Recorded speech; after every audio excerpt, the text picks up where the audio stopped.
నమస్తే and welcome to Suman TV, the India's largest digital media platform. జనవరి 22 భారతదేశమంతా ఒక అనిర్వచనీయమైన భావోద్వేగ స్థితిలో ఉంది. 22న అక్కడ జరగబోతున్నటువంటి రామ విగ్రహ ప్రతిష్టాపన, ప్రాణ ప్రతిష్టాపన అనేటువంటి ఒక మహోత్తర చారిత్రాత్మక ఘట్టం కోసం దేశమంతా ఎదురు చూస్తున్నటువంటి వేళ, ఏ ఆధ్యాత్మిక వేత్త నోటిన మాట్లాడినా, ఎక్కడ ఎవరి దగ్గర ఒక చిన్న ప్రవచనం తీసుకున్నా, ఒక చక్కని సందేశాన్ని తీసుకున్నా, అది చాలా ఉపయుక్తకరంగా ఉంటుంది హైందవ ధర్మానికి అనేటువంటి లక్ష్యంతో ఈ రోజున ప్రముఖ గాయకులు, భగవద్గీత ఫౌండేషన్ చైర్మన్, అందరికీ సుపరిచితులైనటువంటి గంగాధర శాస్త్రి గారిని ఆహ్వానించడం జరిగింది. గంగాధర శాస్త్రి గారు, నమస్తే అండ్ వెల్కమ్. నమస్కారం ప్రభు గారు. జై శ్రీరామ్. జై శ్రీరామ్. తాకట్టులో ఉన్న బంగారాన్ని విడిపించి ఆ రోజు ఆన్లైన్ రేటుకే మేము కొంటాం. Sharma gold company. చెప్పండి, నేను చెప్పినటువంటి లీడ్లో ఉన్నటువంటి వాతావరణం, ఈ ఉద్విగ్న స్థితి, వీటి గురించి మిమ్మల్ని చెప్పమంటే ఏం చెప్తారు? అందరికీ ప్రభు గారు, భారతదేశంలో పుట్టి దైవభక్తి, దేశభక్తి, కర్తవ్యనిష్ట, నిష్కామకర్మ వీటి మీద ఆసక్తి ఉన్న, ధర్మ మార్గం పట్ల ఆసక్తి ఉన్న, రాముడు అనే పేరుతో పరిచయం ఉన్న ప్రతి వ్యక్తికి ఈరోజు చారిత్రాత్మకమైన రోజు.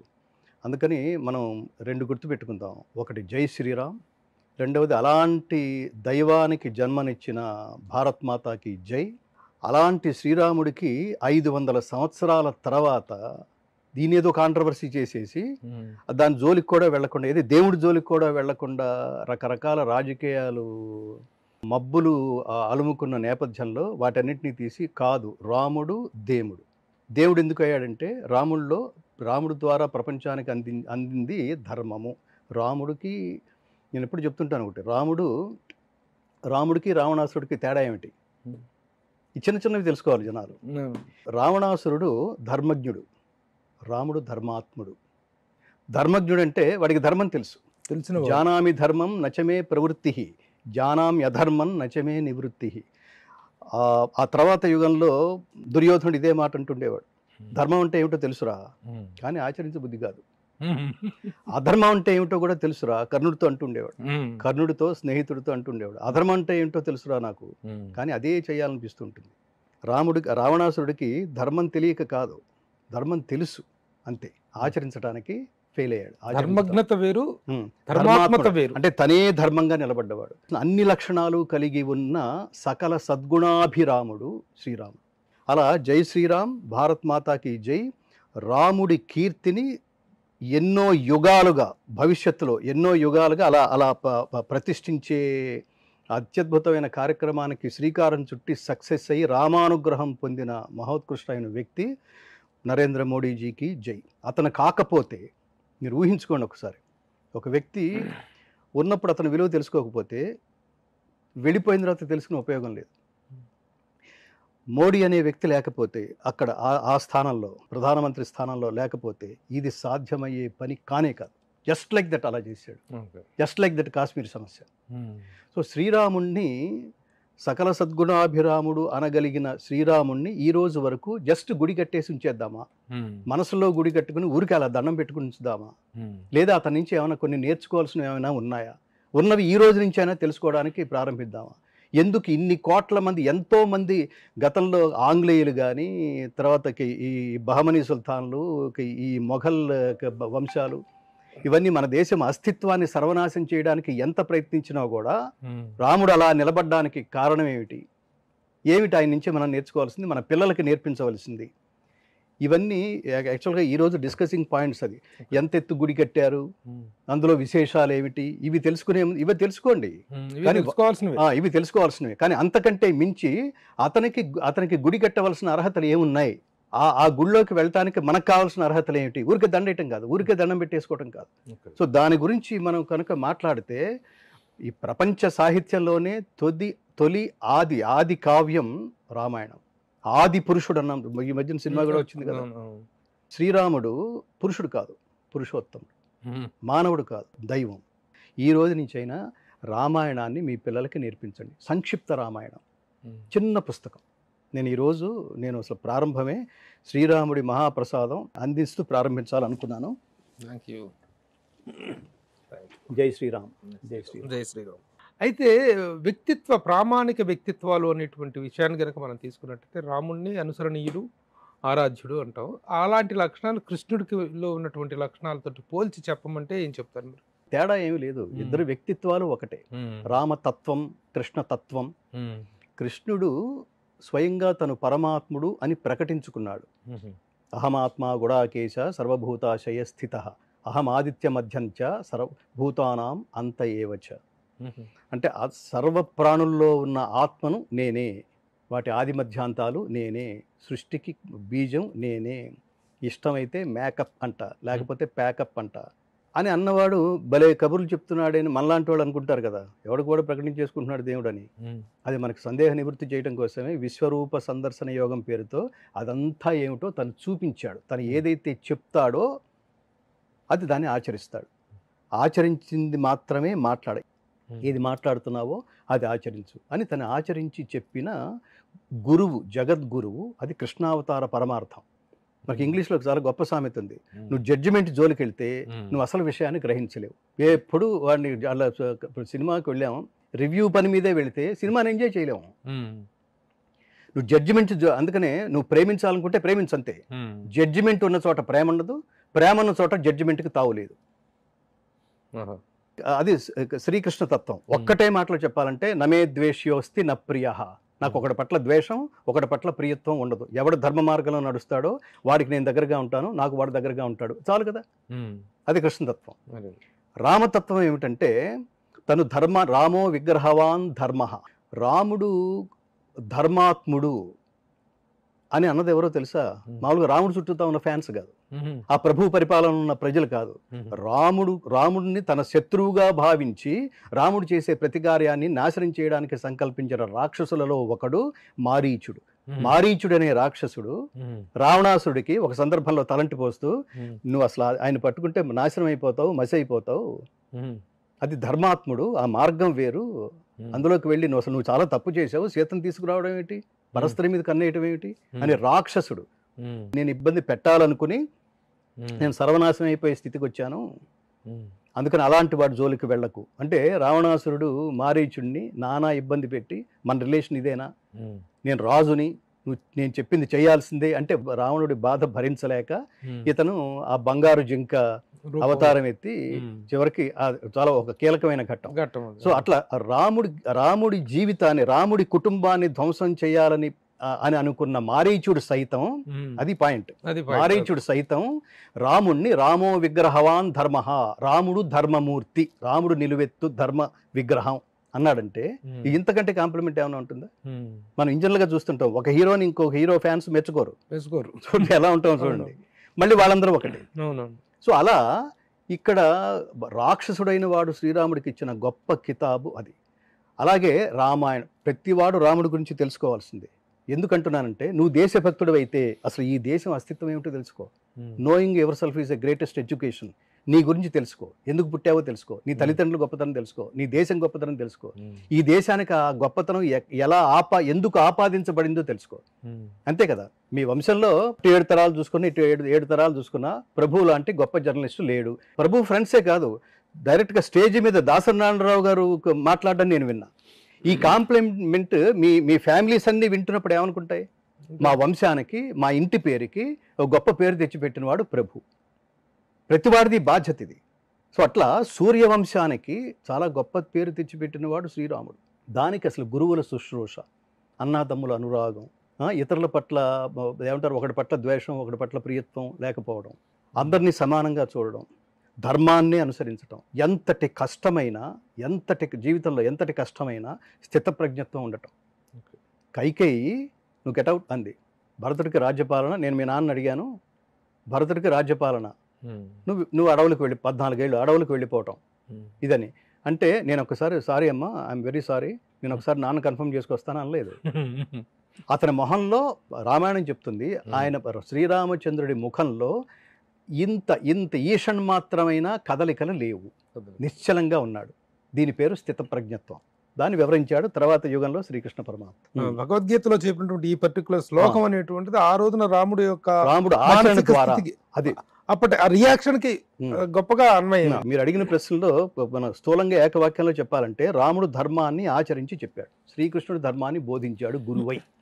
ఇతను శిష్యుడిగా, ఎవరు శిష్యుడు అంటే అర్జునుడు శిష్యుడుగా, అర్జునుడు అనే శిష్యుడిని అడ్డ పెట్టుకుని ప్రపంచానికి చెప్పాడు.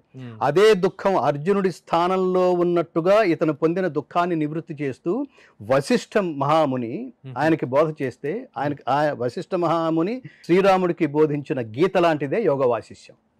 అక్కడ అర్జునుడికి బోధించిన గీత భగవద్గీత, శ్రీకృష్ణుడు బోధించిన గీత భగవద్గీత. ఇద్దరూ బాధపడ్డారు.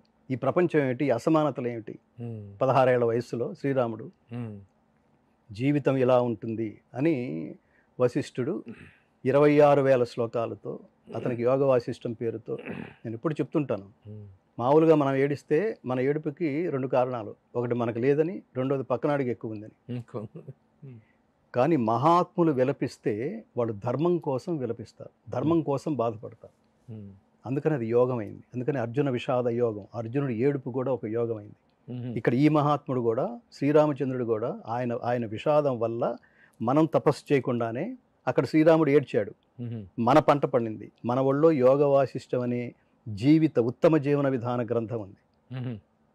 ఇక్కడ అర్జునుడు ఏడ్చాడు, మన పంట పండింది. మన ఒళ్ళో శ్రీకృష్ణుడు పరమాత్మ అర్జునుని నిమిత్తంగా చేసుకుని మానవాళికి బోధించిన కర్తవ్య బోధ అయిన భగవద్గీత మన ఒళ్ళో ఉంది. ఏడ్చింది వాళ్ళు, మన పంట పండింది. అలాగే సుఖ మహర్షి భాగవతం ఉపదేశించాడు, పరీక్షిత్ మహారాజు విలపించాడు మృత్యువు దగ్గర పడుతోందని, ఆయనకి బోధించింది భాగవతం. చూడండి, వాళ్ళ ఏడుపులు లోకం పంట పండింది. రామాయణం ఎందుకు చదువుకోవాలి, భారతం ఎందుకు చదవాలి, భగవద్గీత ఎందుకు చదవాలి అంటే, నేను చాలా వేదికల మీద ఫ్రీక్వెంట్గా చెప్తున్నా, ఈ జనరేషన్ పిల్లలు ప్రభు చిన్న సమస్య వస్తే వీళ్ళకి ఏమిటంటే ఈ సెంటిమెంటల్ కమ్యూనికేషన్స్, సెంటిమెంటల్ రిలేషన్స్ లేవు, లేదు, లేకపోవటం వల్ల ప్రతి చిన్న విషయానికి ఆత్మహత్యలు చేసుకోవటం, ప్రతి చిన్న విషయాలకి అసలు సూసైడ్ టెండెన్సీ రావడం. లవ్లో ఫెయిల్ అయ్యాడు, సూసైడ్. ఆర్థికంగా నష్టపోయాడు, సూసైడ్. అనుకున్నది జరగలేదు, సూసైడ్. ర్యాంక్ రాలేదు, పిల్లలు సూసైడ్. వీళ్ళందరికీ చిన్నప్పటి నుంచే రామాయణం ఏమిటో చెప్తే మహారాజు చక్రవర్తి అయ్యండి. ఇప్పుడు మనం అనుకుంటున్న భారతదేశం కాదు, అది అవిభక్త భారతదేశం. అది ఇంకా అసలు అంటే ప్రపంచానికి అయోధ్య కేంద్రం అలా ఉండేది. ప్రపంచంలో అత్యధిక ప్రాంతానికి దాని విస్తీర్ణం అంతా, దానికి అయోధ్య. అలాంటి దానికి తెల్లవారితే పట్టాభిషేకం అనుకునే స్థాయిలో ఉన్నవాడికి ఎంత ఇగో ఉండాలి, ఎంత అహంకారం రావచ్చు, ఎంత గర్వం రావచ్చు. అలాంటి వాడిని అసలు గెట్అవుట్ అంటే, అలాగే అమ్మా అన్నాడు. నాన్న కన్ఫర్మ్ చేసుకుంటావా అంటే, నో నువ్వు చెప్తే ఒకటి, నాన్న చెప్తే ఒకటి కాదు, మీరు నాకు అంతే దైవాలు అన్నాడు. వెళ్ళిపోతున్నాడు. పిన్నతల్లి కూడా కొంచెం సొంత తల్లి కాదు. అప్పుడు ఆ సమయంలో నేను 14 నిమిషాల్లాగా గడిపేసి వస్తా, నువ్వు ఉత్తమ అమలు జాగ్రత్తగా చూసుకో, ఓకేనా, ఆల్ ది బెస్ట్ అని చిరునవ్వుతూ అంటుంటే, సీత అమ్మ అని ఎందుకన్నావంటే, ఎందుకని నీకేమన్నా, నీకు ధర్మం తెలుసు కదా, ధర్మమూర్తి, భర్త ఎక్కడుంటే భార్యకి అక్కడే సుఖము స్వర్గం కదా, నన్ను ఇక్కడ ఉండమంటా ఏమిటి, నేను నీతో రావడం కదా ధర్మం, నువ్వు ఎక్కడుంటే నాకు అక్కడే సుఖం. దీని నుంచి మహానుభావులు అంటారు, అధిక దుఃఖమైన ఆనందమైన కలసి చెమ్మగిల్లు కనులు రెండు, ఆలుమగల జంట అట్లున్న ఎప్పుడే సౌఖ్య జీవనము సాధ్యమగును. సీతారాములు ప్రపంచానికి చెప్పింది అది. నారాయణ రెడ్డి గారు కూడా స్త్రీ గురించి ప్రస్తావించమంటే, నా దేశం భగవద్గీత, రెండో వాక్యం, నా దేశం అగ్ని పునీత సీత. అగ్నిలో దూకుతుంటే ఇవన్నీ చిన్నవన్నీ తెలుసుకోవాలి. అగ్నిలో దూకుతుంటే నో అంటలేదు శ్రీరాముడు, అలా చూస్తున్నాడు అంతే. దాని అగ్నిలో దూకుతున్నా ఎందుకు నివారించలేదంటే, సీత పాతివ్రత్యాన్ని ప్రపంచం గ్రహించడం, ఆవిడకి ఏం కాదని తెలుసు ఆయనకి. అగ్నిదేవుడు వచ్చి ప్రపంచానికి చెప్తున్నాడు, శ్రీరాముడికి చెప్తున్నట్టుగా ప్రపంచానికి చెప్తున్నాడు, మహాసాధ్వి ఏలుకో అని. ఇవన్నీ తెలియక కాదు, ఇది విష్ణు అవతారం. అందుకని ఈ అవతారం తాలూకు స్పృహ ఏదైతే ఉందో, స్పృహ లేకుండా జీవిస్తేనే అక్కడ అధర్మం నాశనం అవుతుంది. రావణాసురుడు పేరుతో నిలబడ్డ అధర్మం నాశనం అవుతుంది. అందుకని తను ఎప్పుడు తన జీవిత కాలంలో ఎప్పుడూ దైవంగా తను ప్రకటించుకోలేదు. జ్ఞాని దైవస్వరూపమే కాబట్టి ఇంతటి మహాజ్ఞానిని మనం దైవంగా కొలిచాం. దేవుడే మానవ జన్మెత్తాడనేటు చెప్పుకోవటం వెనక ఉన్నటువంటి పారమార్థికమైనటువంటి ఆలోచన ఇది. ఒక మనిషికి ఉత్తమ జీవన విధానాన్ని బోధించడం కోసం, ఉత్తమ ప్రామాణిక వ్యక్తిత్వం కోసమే రామావతారాన్ని రాముణ్ణి మనం ప్రామాణికంగా తీసుకుంటున్నాం. ఖచ్చితంగా మానవ జీవిత సంస్కారాలని అడుగడుగునా ప్రతి క్యారెక్టర్తో, రామాయణంలో కనిపించే ప్రతి పాత్రతోనూ జీవితం అంటే ఇది, భక్తుడంటే ఇలా ఉండాలి, బంట్ అంటే ఇలా ఉండాలి, స్నేహితుడంటే ఇలా ఉండాలి, భర్త అంటే ఇలా ఉండాలి, సోదరులంటే ఇలా ఉండాలి. ఇప్పుడు ఔరంగజేబు ఆ సీట్లో కూర్చోవడానికి తమ్ముళ్ళని చంపేశాడు, సోదరులను చంపేశాడు, తండ్రిని చంపేశాడు. ఒకసారి పోల్చి చూసుకోండి. నువ్వు లేకపోతే అన్న నువ్వు నువ్వు నువ్వు కదా అక్కడ కూర్చోవలసింది, మేం కాదు కదా. అందుకని నన్ను కూర్చోమంటున్నావు కదా, నువ్వు బలవంతం చేస్తున్నావు కదా, అయితే నేను ఒక పని చేస్తా, నీ చెప్పులు ఇవ్వు, నువ్వు వచ్చేంత వరకు అవే పాదుకా పట్టాభిషేకం పేరుతో అవే రాజ్యాన్ని పరిపాలిస్తాయి, మేము బంటులాగా ఉంటాం, సేవకులాగా ఉంటాం, సైనికులాగా పనిచేస్తాం. ఎంత ఐడియాలజీ అది, ఎంత సంస్కారం అది, ఎంత గొప్ప అనుబంధం అది, ఎంత గొప్ప ధర్మం అది. ధర్మం అంటే తెలుసుకోవాల్సింది. ఇప్పుడు నాకు ఒక ఉదాహరణ, లక్ష్మణుడు గొప్ప తమ్ముడా, భరతుడు గొప్ప తమ్ముడా? అందరూ అంటే వాళ్ళ వాళ్ళ పోస్టుల్ని అద్భుతంగా ప్రపంచానికి వాళ్ళు అలా ప్రవర్తించి, అంటే నడిచిన వాడు 14 సంవత్సరాలు భార్యను వీళ్ళని వదిలిపెట్టి అతని కంటే శిక్ష, రాముడి కంటే శిక్ష. అందరూ రాముడిని ప్రేమించారు. వీళ్ళల్లో వీళ్ళు ఎక్కువ వీళ్ళు తక్కువ అని చెప్పలేము.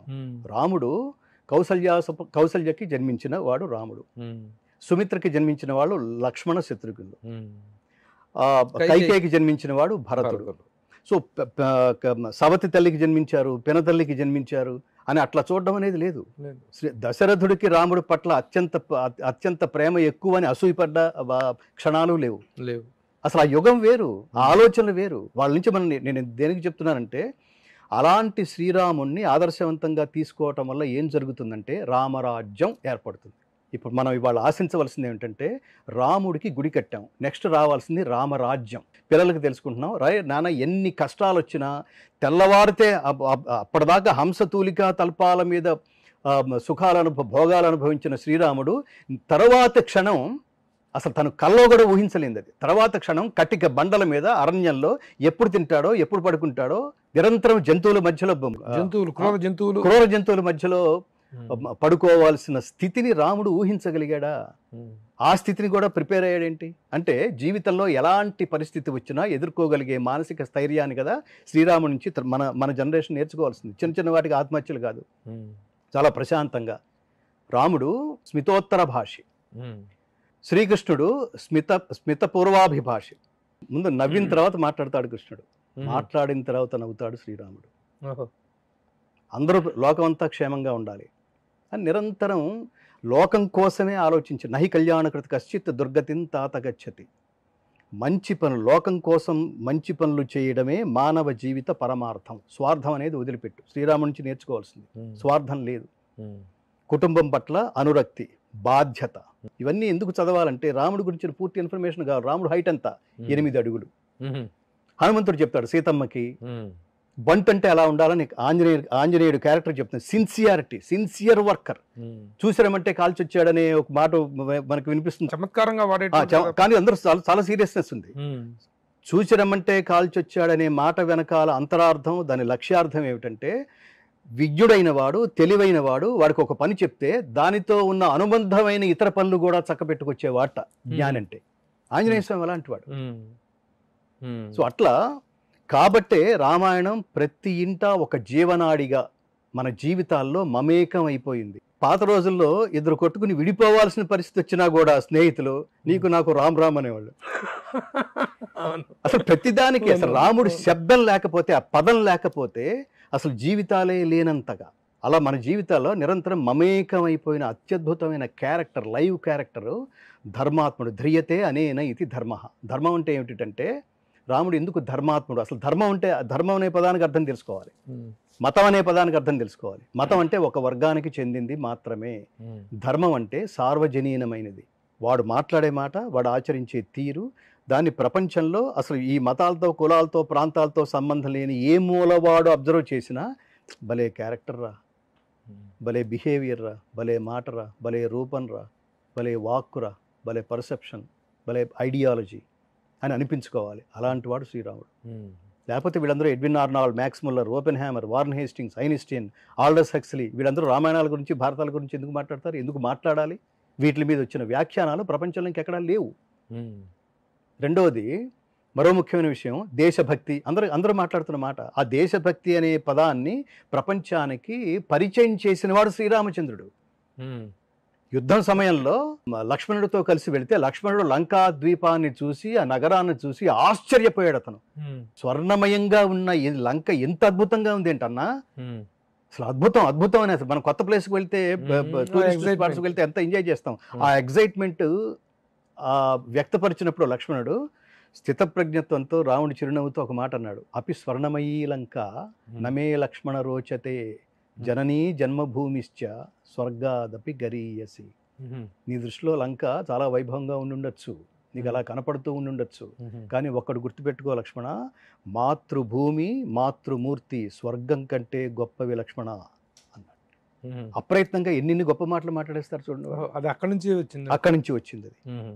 ఇవ్వడం తెలిసిన వాడు రాముడది. రాముడు ఇవ్వడం తెలిసినవాడు, ఇవ్వడం తెలిసిన వాడే దేవుడు. రాముడు అంతటి వాడు కావాలనుకో, ఇవ్వడం తెలుసుకో. రాముడు అలా కాదు. నా గురించి ఏమనుకుంటున్నారు చెప్పండి అంటే, అందరూ బాగా అనుకుంటున్నారు రామచంద్రమూర్తి అన్నాడు వేగు. అంటే లేదు లేదు, నీ ముఖంలో నాకు స్పష్టంగా తెలుస్తోంది, లేదు నా ముందు సత్యమే పలకవలెను అన్నాడు. వాడు శివరైపోయాడు.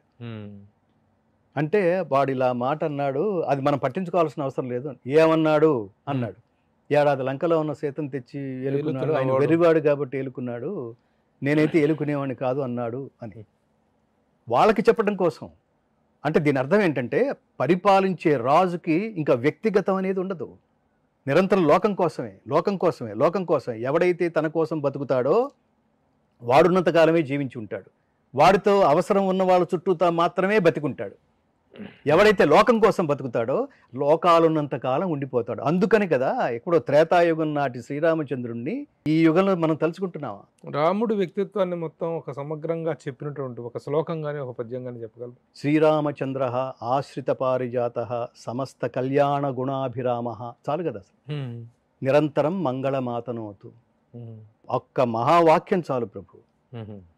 సమస్త కళ్యాణ గుణాభిరామ, సకల గుణాభిరాముడు అనేకండి. అందులో సద్గుణాలు ఉంటాయి, దుర్గుణాలు ఉంటాయి. సమస్త కళ్యాణ గుణాభిరాముడు. మంచి మంచి అనేది ఏ ఏ రూపాల్లో ఉంటుందో అన్ని రూపాల్ని కలబోస్తే శ్రీరాముడు. రామాయణంలో యుద్ధకాండలో కూల్చబడ్డాడు రావణాసురుడు. కొన ప్రాణాల్లో ఉన్న, అంత్యదశలో ఉన్న, చివరి ఊపిరి పీల్చుకునే సమయంలో అతని దగ్గరకు వెళ్ళి ధర్మ సూక్ష్మాలు తెలుసుకురమ్మని లక్ష్మణుని పంపించాడు. అసలు ఈ థాట్ సాధ్యమేనా? తన కుటుంబానికి, తన జీవితానికి ఎసరు పెట్టిన ఒక దుర్మార్గుడనే రాక్షసుడనే పిలువబడ్డ వాడిని చంపడానికే వచ్చి వాడిని చంపేస్తుంటే, అయినప్పటికీ వాడి నుంచి మంచి విషయాలు తెలుసుకురా అని వెళితే అతను అన్నాడు, మా అన్నయ్య తెలుసుకురమ్మన్నాడని. అంటే తెలుసుకురమ్మన్నాడని చెప్పాడా, ఎలా తెలుసుకోమన్నాడో కూడా చెప్పాడా అన్నాడు రావణుడు. ఆ సమయానికి లక్ష్మణుడు కనిపించింది, మళ్ళీ పరిగెత్తుకుంటూ రాముడి దగ్గరికి వెళ్ళి, వాడికి ఇంకా అహం చావలేదన్నయ్య అన్నాడు. అహం చావుంది వాడికి కాదురా నీకు. ఎక్కడ నిలబడి అడిగావు అన్నాడు. తలదిక్కును నిలబడి అడిగాను. అంటే శిష్యుడిగా ఒక గురువు స్థానంలో ఉన్నవాడిని కదా నువ్వు అడగాలనుకున్నావు. నువ్వు అడగాలని అనుకున్నావు అంటే అతను గురువు అయిపోయాడు, నువ్వు శిష్యుడు అయిపోయావు. నువ్వు ఎక్కడ నిలబడి అడగాలి? కాళ్ళ దగ్గర నిలబడి అడగాలి. ఇప్పుడు వెళ్ళి అడుగు. అలాంటి వాడు. దీన్ని ఏమంటామంటే మనం హంస క్షీర న్యాయం. రావణాసురుల్లో రాక్షసుడిని మాత్రమే ప్రపంచం చూస్తే, అతనిలో ఉన్న కొంత పర్సంటేజ్ సద్గుణాన్నైనా మనం గ్రహించవలసింది ఏమైనా ఉన్నాయా అని తెలుసుకునే ప్రయత్నం చేయటానికి పేరే హంస క్షీర న్యాయం. హంస ఏం చేస్తుంది? క్షీరాన్ని, నీరాన్ని సెపరేట్ వేరు చేస్తుంది. నాకు అతని నుంచి అతను ఏదైతే దుర్గుణం ఉందో అది పడగొట్టబడింది, ఏదైతే సద్గుణం ఉందో అది నేర్చుకోగలిగితే నేను తెలుసుకోవడానికి సిద్ధంగా ఉన్నాను. అసలు చాలు కదా ఈ ఒక్క మాట. ఇది తెలుసుకుంటే ఇంకా పార్టీ లేవు, కులాలు లేవు, మతాలు లేవు, జ్ఞానం చుట్టూతానే పరిగెత్తాం. వాడు కులంతో, మతంతో, దీంతో మనకు సంబంధం లేదు. ఈ దేశం చాలా గొప్పది. మనకి మైనారిటీలను, ముస్లిమ్స్ అను, క్రిస్టియన్స్ అను, ఈ అందరినీ మనం అసలు మొత్తం కలిపేసుకోవడానికి కారణం ఏమిటంటే ఇదే ఐడియాలజీ. నమే ద్వేష్యోస్తి న ప్రియ. మనకి ప్రియత్వం జ్ఞానాన్ని బట్టి తప్ప వాడి కులాన్ని బట్టో మతానికి బట్టో కాదు కదా. మనం ఎంత గౌరవించాం డాక్టర్ APJ అబ్దుల్ కలాం. వీళ్ళ మతాన్ని చూసామా? దాన్ని వాడుకోవడం కోసం చూసావా? మైనారిటీ వాళ్ళు అక్కడ కూర్చోబెట్టామా? కాదు, అది మహాజ్ఞాని. ఇప్పుడు ఈ దేశంలో 500 సంవత్సరాల క్రితం కొలగొట్టేసి తర్వాత 500 సంవత్సరాల నిరీక్షణ తరువాత రకరకాల పరిణామాల నేపథ్యంలో ఈ రోజున ఒక కళ సాకారం అవబోతున్నటువంటిది పరిస్థితి. అయితే ఎన్నెన్నో మత విద్వేషాలు, మత సంబంధమైనటువంటి సంఘర్షణలు, క్లాషెస్, న్యాయ పోరాటాలు ఇంత జరిగిన తర్వాత వస్తున్నటువంటి ఈ సమయంలో కూడాను ఒక సామరస్యపూరిత వాతావరణం అనేటువంటిది నెలకొనిబడింది అనేటువంటి నమ్మకం మీకు కుదిరిందా? ఖచ్చితంగా ఖచ్చితంగా ఎందుకంటే ఎంతో దీనికి ఇచ్చేసినటువంటి అన్సారీ అవతల పక్షాన వాదించినటువంటి ఈ రామ జన్మభూమి విషయంలో వాదించినటువంటి మైనారిటీకి చెందినటువంటి న్యాయవాది అన్సారీ కూడాను చాలా ఇది ఒక గొప్ప చారిత్రక ఘట్టం, అది అయిపోయిన ఘట్టం అని చెప్పడం అనేటువంటిది చాలా ఆహ్లాదంగా, చాలా ఆహ్లాదం. ఈ దేశంలోకి వచ్చి కొన్ని వందల సంవత్సరాలు పరిపాలించేశారు. ఈ పరిపాలన ఇదంటావా? అందరినీ సమానంగా కన్నబిడ్డలాగా చూడటం కదా. ఛత్రపతి శివాజీ 300 ఏళ్ల క్రితం ఛత్రపతి శివాజీ, ఇవాళకి ఆయన జన్మదినం దేనికి చేసుకుంటున్నారు? చాలా మందికి తెలియని విషయం, ఛత్రపతి శివాజీలో సైన్యం 60% ముస్లింసే. ఆరాధించాడు అతను, అభిమానించాడు అతను. ఎవడైతే నా కన్న తల్లిని, నా దేశాన్ని, నా సంస్కృతిని, ఇప్పుడు మీ నాన్న, నేను ఎప్పుడు అదే ఉదాహరణ చెప్తుంటా, మీ నాన్నగారిని అంటే మీరు ఊరుకుంటారా ప్రభు గారు? మీ అమ్మనంటే మీరు ఊరుకుంటారా?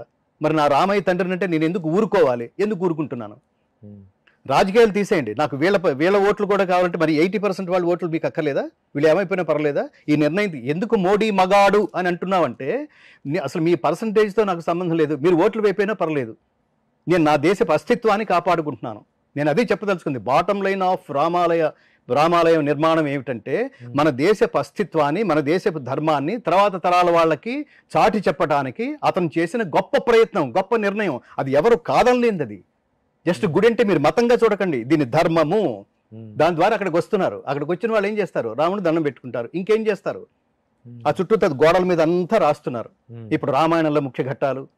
ఇప్పుడు మిమ్మల్ని ఆహ్వానిస్తారు, డెఫినెట్గా ప్రభువుకున్న ఇమేజ్కి మీకు ఇన్విటేషన్ ఇస్తారు, మిమ్మల్ని ఆహ్వానిస్తారు, మీ మనవరాలను తీసుకెళ్తారు. మీరు ఇదేంటి నాన్న, ఈయనెవరు, తోకుంది ఏమిటి అంటే హనుమంతుడు అని చెప్తారు. హనుమంతుడు అంటే ఏమిటి అని అడుగుతుంది. హనుమంతుడి చరిత్ర అంతా అక్కడ కనిపిస్తోంది.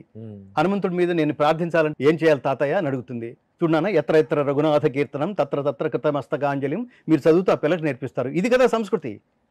మిగతావన్నీ మీరు నేర్పించక్కర్లా, స్కూల్లో నేర్పిస్తున్నాయి ఎంత డబ్బు సంపాదించాలో. దాని వెనకాల మీకు మన మానవ జీవన ప్రవృత్తి ఎలా కొనసాగించటం వల్ల, నైతికంగా ఎలా కొనసాగించడం వల్ల తరాలు తరాలు తరాలు మిమ్మల్ని గుర్తుపెట్టుకుంటాయో ఆ బోధ చేస్తున్నారు వీళ్ళందరూ. ఆ పట్టాభిషేకం సమయంలో విభీషణుని అడిగారు, నీకేం కావాలి భీషణ అని. విభీషణుడు ఏమన్నాడు తెలుసా? నాకు ఆ రాజ్యం కావాలి, ఈ రాజ్యం కావాలి. ఇప్పుడు మా అన్నయ్య వెళ్ళిపోయాడు కదా, ఆ రాజ్యం అంతా నాకు అడగకపోయినా ఇచ్చేశాడు. ఇప్పుడు దానికి నిన్నే రాజుని చేస్తాన్నాడు, చేశాడు. తర్వాత సంగతి నీకేం కావాలని అడిగితే విభీషణుడు మనం జాతి నేర్చుకోవాల్సిన గొప్ప పాఠంలాగా గొప్ప మాట అన్నాడు. జీవితంలో ఎంతటి విపత్తు వచ్చినా, ఎంతటి కష్టం వచ్చినా చలించకుండా ధర్మ మార్గంలోనే ప్రవర్తించే శక్తిని నాకు ఇవ్వు పరమాత్మ అన్నాడు. నీకేం కావాలి అన్నాడు. నీ కాళ్ళ దగ్గర కూర్చుని, ఇంకా నాకేం కావాలి, ఆల్రెడీ నీ కాళ్ళ దగ్గర కూర్చున్నాను కదా అన్నాడు ఆంజనేయ స్వామి. నా ప్లేస్ ఇదే అని. అప్పుడు శ్రీరామచంద్రుడి దయతో నా నామస్మరణ జరుగుతున్నంత కాలం నువ్వు చిరంజీవిగా భూలోకంలోనే వసింతువుగాక అన్నాడు. ప్రాణ ప్రతిష్ఠ జరుగుతున్నటువంటి రామ విగ్రహం తర్వాత ఈ ఈ ఆధ్యాత్మిక ప్రవాహం అనేటువంటిది, ఆధ్యాత్మిక పరమైనటువంటి ఆలోచన ఉధృతి అనేటువంటిది, ఈ రామతత్వం అనేటువంటిది ఏ స్థాయిలో ఆవిష్కరించబడుతుందని మీరు అనుకుంటున్నారు? విపరీత చాలా హోప్ ఉందండి ప్రతి హిందువుకి. నేనంటే హిందూ అంటే ఒక సపరేట్గా ఒక వర్గం అని మేము భావించట్లేదు. భారతదేశంలో పుట్టిన వాళ్ళందరూ హిందువులే. దురదృష్టశాత్తు మీ తల్లి గొప్పదనం గురించి, మీ తండ్రి గొప్పదనం గురించి తెలుసుకోలేకపోవటం వల్ల మీరు కన్వర్ట్ అయ్యారు. దీని గురించి తెలుసుకోవడం ప్రారంభిస్తే అసలు కన్వర్షన్ అనే ఆలోచనే ఉండదు. కన్వర్షన్ అన్నది, మతం మార్పిడి అన్నది మానసిక దుర్బలత్వం. క్షుద్రం హృదయ దౌర్బల్యం త్యక్త్వా ఉత్తిష్ట పరంతప. త్యక్త్వా వదిలిపెట్టు, లే, ఫైట్ అన్నాడు. ఏం వదిలిపెట్టమన్నాడంటే మానసిక దుర్బలత్వం. నీ గురించి నువ్వు తెలుసుకోకపోవటమే మానసిక దుర్బలత్వం. My father is my hero. అలాంటి వాడు శ్రీరామచంద్రుడు. కాబట్టి భవిష్యత్తులో నాకు చాలా గొప్ప హోప్ ఉంది. ఈ రామాలయ నిర్మాణం తర్వాత ఇప్పటికే చూడండి, అసలు ప్రతి భారతదేశంలో ఉన్న ప్రతి రామ దేవాలయం అసలు వాటికి 1000 times పూర్వ వైభవం సంతరించుకుంటుంది, అందులో సందేహం లేదు. సో నేను ఈ సందర్భంగా ప్రభుత్వాలను కూడా నేను రిక్వెస్ట్ చేస్తుంది ఏంటంటే, ప్రభుత్వాలని ఇటు ఇళ్లల్లో తల్లిదండ్రులని రిక్వెస్ట్ చేస్తుంది ఏంటంటే, మీ పిల్లలకి, మీ మనవాళ్ళకి, మీ తర్వాత తరం వాళ్ళకి రామాయణం పరిచయం చేయండి, ఇప్పటి వరకు చేయకపోతే. మీరు ప్రచారకర్త, భగవద్గీతకే మీ జీవితాన్ని అంకితం చేశారు. భగవద్గీతను కృష్ణతత్వాన్ని, రామతత్వాన్ని రెండింటిని కంబైన్ చేస్తూ, రెండింటిని సంయుక్తపరుస్తూ ఒక ఆధ్యాత్మికమైనటువంటి ఒక హైందవ ధర్మ విధానాన్ని ఏదైనా రూపకల్పన చేసే అవకాశం ఉంది? అసలు ఇది చాలా గొప్ప ప్రశ్న. నాకు ఈ వేదిక నుంచి నాకు ఇప్పుడు అనిపిస్తోంది, ఏమనిపిస్తుంది అంటే, దీని తర్వాత కార్యక్రమాలన్నీ వేరెవరు నేను భగవద్గీత ప్రచారానికి వెళ్ళే కార్యక్రమాలన్నీ శ్రీరాముణ్ణి శ్రీకృష్ణుణ్ణి మిళితం చేస్తూ అది రామతత్వాన్ని కృష్ణతత్వాన్ని మిళితం చేస్తూ నా కార్యక్రమాలు నా భక్తి గీతాలు కావచ్చు, రామదాసు కీర్తనలు కావచ్చు, అన్నమయ్య కీర్తనలు కావచ్చు, ఘంటసాల గారి భక్తి గీతాలు కావచ్చు, భగవద్గీత శ్లోకాలు. శ్రీరామాయణంలో ప్రతి శ్లోకము మహామంత్రమే. ఆపదలు ఉన్న వాళ్ళకి ఎంతటి ఆపదనైనా హరించగలిగే మహామంత్రం ఉంది. అది ఈ వేదిక నుంచి చెప్తున్నాను. మీరు చెప్పండి. ఆపదామపహర్తారం ఆపదామపహర్తారం దాతారం సర్వసంపదాం లోకాభిరామం శ్రీరామం భూయో భూయో భూయో భూయో నమామ్యహం. దీన్ని పఠించండి, దీన్ని జపిస్తూ ఉండండి. ఆపదలు ఎందుకు పోవో చూడండి. అలాగే సర్వకార్య సిద్ధి మంత్రం, ఈ ముఖ్యంగా సుందరకాండలో సర్వకార్య సిద్ధి మంత్రంగా, అలాగే పోయిన వస్తువు దొరకటానికి కూడా ఒక అత్యద్భుతమైన మంత్రం ఉంది. తదున్నసం పాండురదంతమవ్రణం శుచిస్మితం పద్మపలాశలోచనం ద్రక్ష్యే తదార్యావదనం కదాన్వహం ప్రసన్న తారాధిపతుల్య దర్శనం. ఈ మంత్రం చదివితే చాలు. ఇది సుందరకాండలో అత్యద్భుతమైన శ్లోకం. చాలామంది ఇవాళకి చాలా తెలిసిన వాళ్ళు కూడా రాముడు వేరు, శివుడు వేరు, విష్ణువు వేరు, శివుడు వేరు అని మాట్లాడేవాళ్ళు ఉంటారు. రాముడు ప్రతిష్ఠించిన శివలింగం, శైవము ఇది రెండు వేరువేరుగా ఉన్నాయి. వైష్ణవము శైవము అనేది అదేదో రెండు వర్గాల్లాగా వీళ్ళ మధ్య పోరాటం లాగా, ఒకడెక్కువ ఒకడు తక్కువ లాగా. వీడిని శివుణ్ణి ఆరాధిస్తే అసలు మేము వాళ్ళు ఇంట్లోకి కాళ్ళు గడుక్కు రావాలి అనేవాళ్ళు. అసలు శివుడు ఫ్యామిలీని మొత్తం బాయ్కాట్ చేసేవాళ్ళు. ఇప్పుడు శివుడి దగ్గరికి వెళ్ళొస్తున్నావా, లేకపోతే వినాయకుడి దగ్గరికి వెళ్ళొస్తున్నావా, కుమారస్వామి దగ్గరికి వెళ్ళొస్తున్నావా, అలా వెళ్ళొస్తే మాత్రం రావడానికి వీలు. పర్యటనలోకి వెళ్ళినప్పుడు ఒక ఆయన ఇంట్లో ఫలానా స్వామీజీ మన ఇంటికి వస్తున్నారండి అంటే, తప్పకుండా రండి, మా మహద్భాగ్యం అని. మీ ఇంట్లో శివుడి ఫోటోలు ఏమైనా ఉన్నాయా అని అడిగేట రెండో మాట. ఉన్నాయని. మరి ఆయన వచ్చే లోపల మరి అవి తీసేయాలి. ఎవరు వస్తుంటే ఆయన వస్తుంటే అవి తీసేయాలి, ఆయన మందిరంలోకి రారు అని అంటే ఇతను షాక్ అయ్యి, అయితే మీరు వద్దులేయండి అన్నట్టు. ఇతను చాలా సీరియస్గా. ఎందుకని అన్న, లేదు అసలు వీళ్ళిద్దరూ ఒకటే అనే జ్ఞానం తెలుసుకునేంత వరకు అసలు ఆయన మా ఇంట్లో అడుగు పెట్టడానికి కూడా అర్హత లేదులేండి అన్నట్టు ఈయన.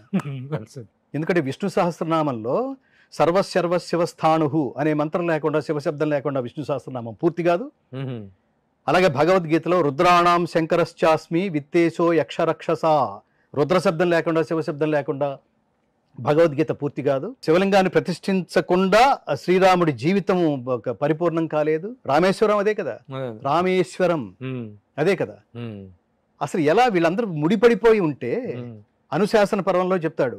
అనుశాసన పర్వంలో ఇంకా చాలా గొప్ప, అసలు ఇది చాలా రైట్ పాయింట్, ఇది రైట్ టైం. ఇది అనుశాసన పర్వంలో పాండవ సమేతంగా శ్రీకృష్ణుడు కూడా అక్కడ ఉన్నప్పుడు పాండవాగ్రజుడైన ధర్మరాజు అంపశయ మీద ఉన్న ద్రోణాచార్యుడిని ఒక ప్రశ్న అడిగాడు. శివుడి వైభవం తెలుసుకోవాలని నీ నోటి మీద శివుడి వైభవం తెలుసుకోవాలనుంది మహాత్మా అంటే, అంపశయ మీద ఉన్న భీష్మాచార్యుడు కృష్ణుడి వైపుకి చూసి నవ్వుతూ, గతంలో అనేక పర్యాయాలు శివుడి గురించి ఘోర తపస్సు చేసి అనేక వరాలు పొంది ఉన్న శ్రీకృష్ణ పరమాత్మ నీ పక్కన ఉండగా నన్ను అడుగుతావా?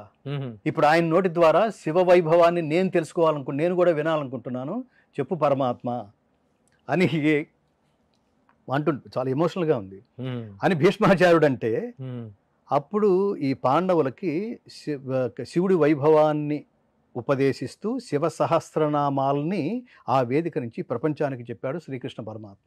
ఇప్పుడు ఇద్దరు ఒకటే కదా. అసలు నువ్వెలా, ఇప్పుడు పుట్టిన వాడి నువ్వెలా డిసైడ్ చేస్తావు వాడు వేరు వీడు వేరని?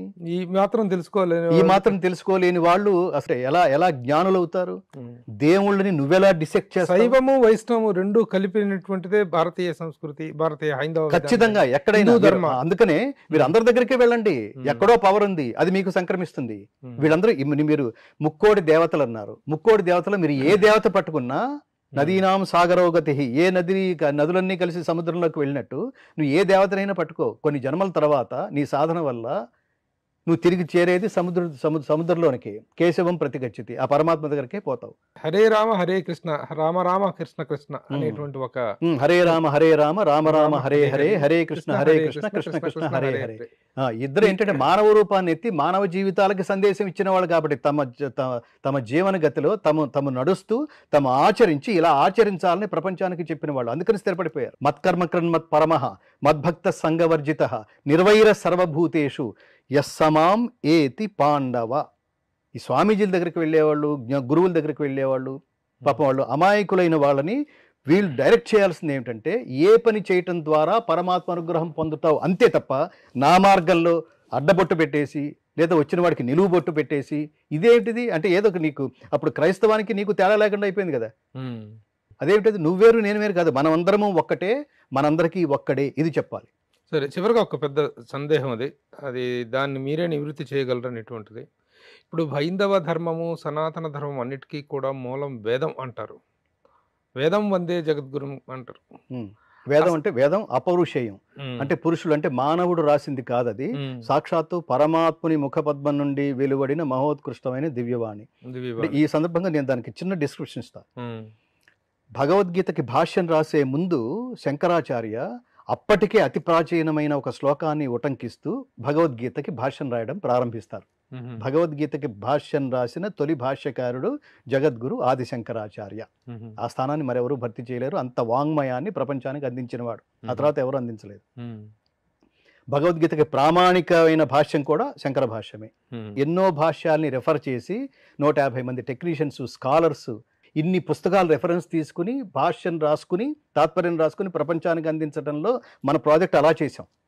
భగవద్గీత అలా చేసాం. ఎలా ప్రారంభించారంటే నారాయణ అపరః అవ్యక్తాత్ అండం అవ్యక్త సంభవం అండస్యాంతస్త్విమే లోకాః సప్తద్వీపాచ మేదిని. దీని పాయింట్స్గా చూస్తే శ్రీమన్నారాయణుడు మొదటివాడు, అవ్యక్తానికి అతీతుడు. ఈ సృష్టికి మొదలెవరు? నారాయణుడు. ఆయన అవ్యక్తానికి అతీతుడు. అవ్యక్తం అంటే ఇప్పుడు మనం ఇప్పుడు ఏదైతే ఉద్భవించిందో దీనికంటే ముందువాడు. అప్పటికి లోకాలే లేవు, ఆ ముందువాడు. ఈ అవ్యక్తం నుంచే బ్రహ్మాండం ఉద్భవించింది. ఈ బ్రహ్మాండంలో 14 లోకాలు ఉన్నాయి. ఈ 14 లోకాల్లో ఈ సప్తద్వీపాలతో కూడిన భూలోకం, ఈ భూమి ఒకటి. ఇందులో 84 లక్షల రకాల జీవరాశులు ఉన్నాయి. ఈ జీవరాశులన్నింటిలోనూ బాగా తెలివిగలవాడు, జ్ఞానం ఉందనుకున్నవాడు, అతి తెలివిగలవాడు మానవుడు. వీడిని సక్రమార్గంలో నడిపించడం కోసం పరమాత్మ అందించినవి వేదాలు. అంటే లైఫ్స్ టెక్స్ట్ అనమాట, లైఫ్స్ డిక్షనరీ. జీవితం అంటే, జీవిత నాగరికత అంటే మనం కోరికలు తీర్చుకోవటం కాదు, కోరికలను అదుపులో పెట్టుకోవటం. ఏది పడితే అది తీర్చేసుకుంటే సమాజం అస్తవ్యస్తం అయిపోతుంది.